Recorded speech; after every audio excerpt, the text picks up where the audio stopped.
ሰላም ጤና ይስጥልን ክቡራንና ውድ አድማጭ ተከታታዮቻችን፣ አሁን በተሰሙና መደመጥ ባለባቸው ሰበርና ልዩ መረጃዎችን ይዘን ቀርበናል። እንደተለመደው ሁላችሁም ቪዲዮውን ላይክ አድርጋችሁ እስከ ዜናችን ፍጻሜ ድረስ አብራችሁ እንድትቆዩ በአክብሮት እየጋበዝን ለዛሬ ያዝንላችሁን ከሀገር ውስጥና ከውጭ ዋና መረጃዎችን በማስተዋወቅ እንጀምራለን። አሁን በደረሰን እጅግ አስደንጋጭ ዜና መሰረት ህወሓት የጦርነት ሜዳን ወደ ቤንሻንጉል ጉሙዝ ክልልና አማራ ክልል ለመቀየር የኦሮሞ ፖለቲከኛውን ጀዋር መሐመድን፣ ሱዳንና ፋኖን ተጠቅሜያለሁ ሲል የህወሓቱ ከፍተኛው ሊቀመንበር ዶክተር ደብረጽዮን ገብረ ሚካኤል አስታወቁም። የኦሮሞ ፖለቲከኛ ታዋቂው ጀዋር መሐመድና የፋኖ መሪ ዘመነ ካሴ ያወጡት ጥብቅ መረጃ አለ። በሚቀጥሉ ደቂቃዎች ዝርዝር መረጃውን ወደ እናንተ የምናደርስ ይሆናል። እስከ ዜናችን ፍጻሜ ድረስ አብራችሁን ቆዩም። በትግራይ ክልል ጦርነቱ በይፋ ከተጀመረ ከወንድሜ አብይ አህመድ ጎን ነኝ፣ ጦርነት ሰልችቶኛል ሲሉ የኡጋንዳ ወታደራዊ አዛዥ ጄኔራል ሙሆዚ ከይኑርግባ አስታወቁም። ዝርዝር መረጃው እጃችን ደርሷል። በሚቀጥሉ ደቂቃዎች ውስጥ ወደ እናንተ የምናደርስ ይሆናል። እስከ ዜናችን ፍጻሜ ድረስ አብራችሁን ቆዩም። አሁን በደረሰን ሰበር ዜና መሰረት የመንግስት ከፍተኛ ባለስልጣኖች ከፋኖ ታጣቂዎች ጋር በናይሮቢ ተደርጓል የተባለውን ስብሰባ ምክር ቤቱ መግለጫ ሰጠም። ዝርዝር መረጃው እጃችን ደርሷል። በሚቀጥሉ ደቂቃዎች ውስጥ ወደ እናንተ የምናደርስ ይሆናል። እስከ ዜናችን ፍጻሜ ድረስ አብራችሁን ቆዩም። እንዲሁም ለዚህ ታላቅ የዩቲዩብ ቻናል አዲስ የሆናችሁ ደግሞ ሁላችሁም ዩቲዩብ ቻናሉን ሰብስክራይብ አድርጋችሁ የደውል ምልክቷን በመጫን ኦል የምትለውን ያብሩም። እንዲሁም ይህ መረጃ ለሌሎች ተደራሽነቱ ይበልጥ እንዲሰፋ ሁላችሁም ቪዲዮ ላይክ አድርጋችሁ ሐሳብ አስተያየታችሁን በኮሜንት አስቀምጡልን። አሁን ወደ አስደመጥናችሁ ዋና መረጃዎች በቀጥታ ወደ ዝርዝር መረጃቸው ከማቅናታችን በፊት በትግራይ ክልል ጭንብል ያጠለቁ ታጣቂዎች አሰቃቂ እርምጃ እየወሰዱ ነው ሲል ቢቢሲ ያወጣውን ጥብቅ መረጃ እናስቀድም። ቢቢሲ ትግረኛ በትግራይ ክልል እየተፈጸመ ስላለው የግዳጅ ወታደራዊ አፈሳ አስደንጋጭ የምርመራ ሪፖርት ይዞ ወጥቷል። በወርቅ ማውጫ ስፍራዎችና በሌሎች ስፍራዎች እየተፈጸሙ ያለውን አፈሳ በዝርዝር የሚዳስስ ዘገባ ከህወሓት ታጣቂዎች ባለፈ ጭንብል ያጠለቁ ታጣቂዎችን በንጹሃን ላይ እርምጃ እየወሰዱ እንደሚገኙ ጠቅሷል። እነዚህ ጭንብል ያጠለቁ ታጣቂዎች የህወሓት ወታደር ስለመሆናቸው ግን በግልጽ የታወቀ መረጃ የለም። አብነትም ግንቦት 17 ቀን 2018 ዓ.ም በአበይ አዲ ከተማ አቅራቢያ በሚገኙ ሁለት የወርቅ ማዕድን ማውጫዎች አባ ግባና ሩባህዛ ከሚባሉ አካባቢዎች የትግራይ ኃይሎች ሚ60 አባላትና ፊታቸውን የሸፈኑ ታጣቂዎች ከ700 ሺህ በላይ ሰዎችን እንዳፈሱ ቢቢሲ ትግረኛ ከተጎጂዎችና ከተጎጂ ቤተሰቦች መረጃ አግኝቷል። ለአብነትም የአራት ልጆች አባት የሆኑት አቶ ሰለሞን ኃይለማርያም በአበይ አዲ ከተማ ለሌሎች ሰዎች ድንጋይና አሸዋ በአህያ በመሸጥ የቀን ጉልበት ስራ ሰርቶ በሚያገኘው ገንዘብ ልጆቹን ያሳድግ ነበረ። ነገር ግን እንደተለመደው ለስራ ከወጣ በኋላ ከዛ በኋላ እሱና የአጎቱ ልጅ ወደ ቤት ሳይመለሱ መቅረታቸውን ቢቢሲ ገለጸ። ባለቤቱ ወይዘሮ መድረክ ኪዳነ ማርያም ሰኞ ዕለት ወደ ስራ እንደሄደ ጠዋት 3 ሰዓት ላይ ነው የወሰዱት። የሚሰራበት ቦታ መንገድ ዳር ስለሆነ በግዳይ ታፍሰው በመኪና ሲያልፉ እዚህ መኪና ላይ አለ ሲሉኝ 500 ብር ተበድሬ ስጡልኝ ብዬ ሰጧቸውም ትላለች። ከዚያም በኋላ ባለቤቷ ከማይቀንጠል አልፎ ወደሚገኘው ወታደራዊ ማሰልጠኛ እንደተወሰደ መረጃ እንዳላትም ገልጻለች። በጣም ጨንቆኛል፣ ልጆቹ ናፍቀውታል፣ አባታችን እያሉ እያስቸገሩ ነው። ልጆቹን የሚረዳ አንድም ሰው የለም።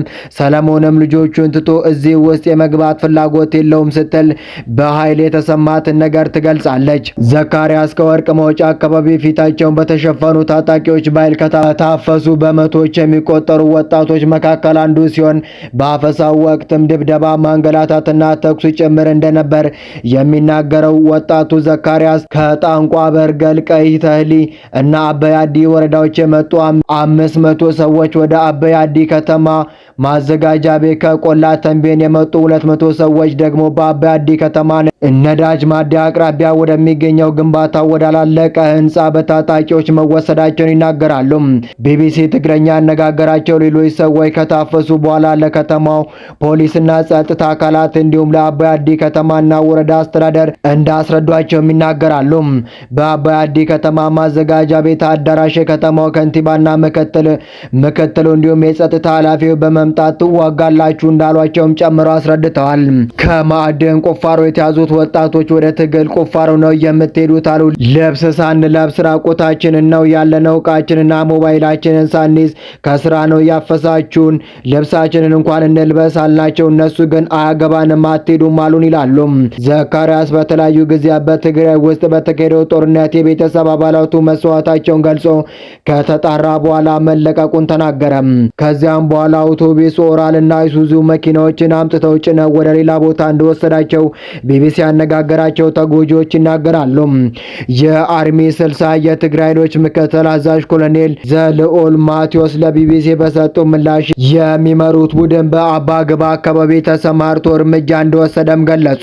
እዛ አካባቢ ሰፊ ማዕድን ወረራ ለዛ አካባቢ የነበሩት ወጣች ኦፕሬሽን በማካሄድ በትረናቸዋል። በሩባህዛና በአባግባ የነበሩ ወጣቶች ለሌላ የጸጥታ ሁኔታ በጣም አስቸጋሪ ስለነበር እርምጃ ወስደናል የሚል ምላሽን ሰጥተዋል።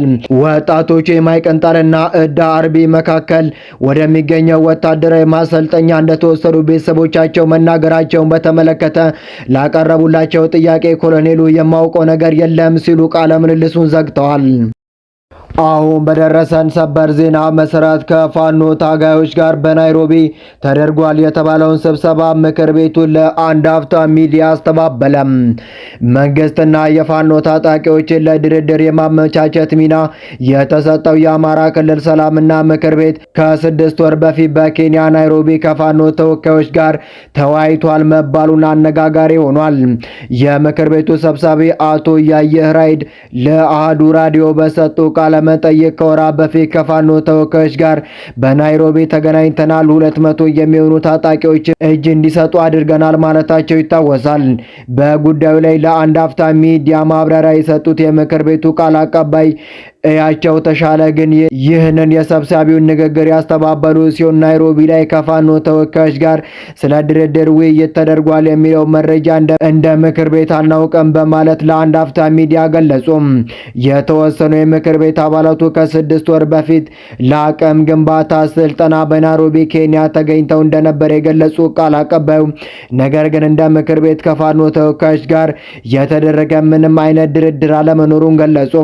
ምክር ቤቱ የክልሉን ወታደራዊ ግጭት ለመፍታት ከዲፕሎማቲክ ማህበረሰቡና ከተለያዩ አካላት ጋር በተደጋጋሚ እንደሚገናኙ የጠቀሱ ቃል አቀባዩ የፋኖ ታጣቂዎች ውክልና ካልሰጡ ማንኛውም አካል ወኪል አድርጎ ልናነጋግር አንችልም አሉ።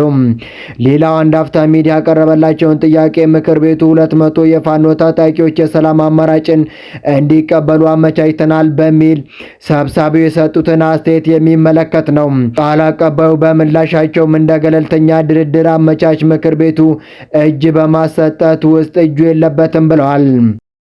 ህወሓት የጦርነት ሜዳውን ወደ ቤንሻንጉል ጉሙዝና አማራ ክልል ለመቀየር ጀዋር መሐመድን፣ ሱዳንና ፋኖን ተጠቀመ። ህወሓት ጦርነቱ በትግራይ ምድር መሆን የለበትም የሚል በርካታ ታጣቂዎችን ወደ ሱዳን ድንበር እያዛወረ ይገኛል። ይህ ማስረጃ የተረጋገጠ ሲሆን ታጣቂዎቹ በድሮን መጠቃታቸውንና በሱዳን የሚገኙ እየተዋጉ መጋለጣቸውን ቪዲዮ ሰምተናል። ይህ እንቅስቃሴ ከሱዳን ከኤርትራና ከተወሰኑ የፋኖ ኃይሎች ጋር በመተባበር ጦርነቱ ሙሉ በሙሉ ወደ አማራና ቤንሻንጉል ጉሙዝ ክልል ለማዛወር የተደረገ እንቅስቃሴ እንደሆነም ተገለጸ። ይህ ብቻ ሳይሆን በሱዳን በኩል ለሚደረጉለት የጦርነት ዲፕሎማሲ ሽፋን ለመስራት ጀዋር መሐመድን ተጠቅመዋል። የእነሱ ደጋፊ የሆኑ የሚዲያ ሰዎችን ጨምሮ እነ ጀዋርን መንግስት ሱዳንን ተተናኮሰ እያሉ የከፈቱ ፕሮፓጋንዳ ዘመቻ ለዚህ ለታጣቂዎች ድንበር ተሻጋሪ ጉዞ ሽፋን ለመስጠት ሲሆን በተጨማሪም ፋኖ በቤንሻንጉል ጉሙዝ ክልል ምስረት አድርጌያለሁ ብሎ ከጥቂት ቀናት በኋላ በቤንሻንጉል ጉሙዝ ክልል የፋኖ ታጣቂዎች በአንድ ሙሉ መኪና ንጹሃን ዜጎች ላይ የከፈቱት የተኩስና የፈጸሙ ግድያ ክልሉን ለማተራመስ የተጀመረ ሴራ የመጀመሪያ ማሳያ ነበር። ፋኖ በይፋ ቤንሻንጉል ጉሙዝ ክልልን እየመሸገ ነው ማለታቸውም ይታወቃል። ሰኔ 9 ቀን 2018 ዓ.ም በኤክስ ገጻቸው ላይ ባስተላለፉ መልእክት በትግራይ የሚገኙ አካላት ሌላ አዲስ ጦርነት እንዳይጀምሩ ሲሉ አመላከቱም። ጄኔራል ሙሄዚ በትግራይ ያሉትን ወገኖች በጣም እንደሚወዷቸው ገልጸው ነገር ግን ጦርነት ሰልችቶኛል፣ ሌላ ግጭት እንዳይቀሰቀስ ያላቸውን ፍላጎት አሳውቀው ድጋሚ በትግራይ ክልል ጦርነት ከተጀመረ ከወንድሜ አብይ አህመድ ጎን ቆማለሁ ሲሉም ገለጹ።